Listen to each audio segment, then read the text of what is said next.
YouTube channel life is stenographer में आप सभी का स्वागत है। दैनिक जागरण संपादकीय डिक्टेशन 5 सेकंड में शुरू होगा। Ready start. जम्मू संभाग के रियासी जिले में एक धार्मिक स्थल से लौट रही श्रद्धालुओं से भरी बस को आतंकियों ने जिस तरह निशाना बनाया, उससे यह स्पष्ट है कि उन्होंने इस हमले के लिए खास तौर पर वह दिन चुना जब प्रधानमंत्री नरेंद्र मोदी अपने तीसरे कार्यकाल की शपथ लेने जा रहे थे।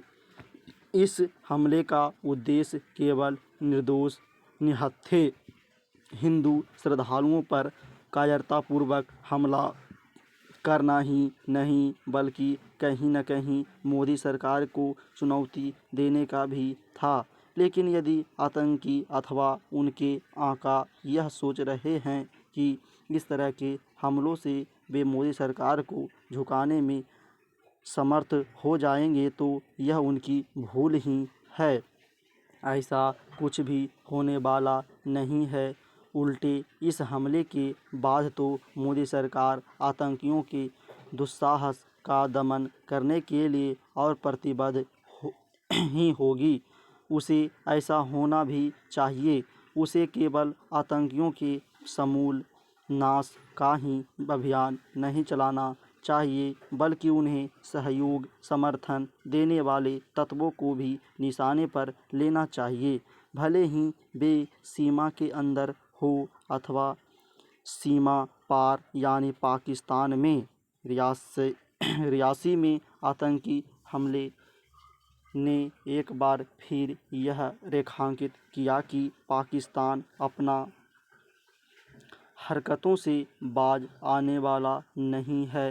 हैरानी नहीं कि वह इससे बौखलाया हो कि हाल में हुए लोकसभा चुनाव में जम्मू कश्मीर में बड़ी संख्या में लोगों ने मतदान में भाग लेकर राष्ट्र की मुख्यधारा में शामिल होने की अपनी इच्छा स्पष्ट रूप से प्रकट की। पाकिस्तान और उसकी सह पाने वाले आतंकी संगठन इससे भी बौखलाए हो सकते हैं कि जम्मू कश्मीर में आतंक की कमर तोड़ने, विभाजनकारी अनुच्छेद 370 को समाप्त करने और पाकिस्तान को कोई भाव न देने वाली मोदी सरकार फिर से सत्ता में आ गई।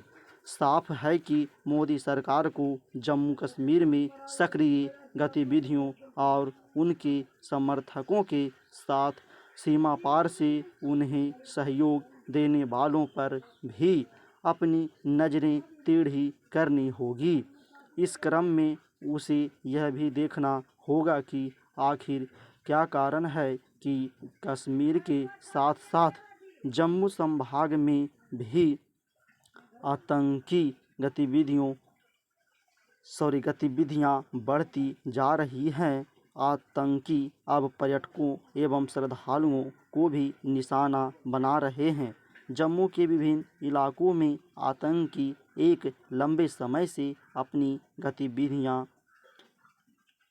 को अंजाम देने में लगे हुए हैं। जब उनकी गतिविधियों को देखते हुए अतिरिक्त सतर्कता का परिचय देना चाहिए था, तब यह देखा ही जाना चाहिए कि ऐसा क्यों नहीं हुआ। कहीं खुफिया एवं सुरक्षा एजेंसियों से कोई चूक तो नहीं हुई। अब जब लोकसभा चुनाव के बाद जम्मू कश्मीर में विधानसभा चुनाव कराने की तैयारी की जा रही है, तब यह आवश्यक हो जाता है कि आतंकियों और उन्हें पनाह देने वाले तत्वों के खिलाफ कठोरता से कार्रवाई की जाए। जम्मू कश्मीर में आतंकियों और उनसे सहानुभूति रखने वालों को सिर उठाने का कोई मौका नहीं दिया जाना चाहिए।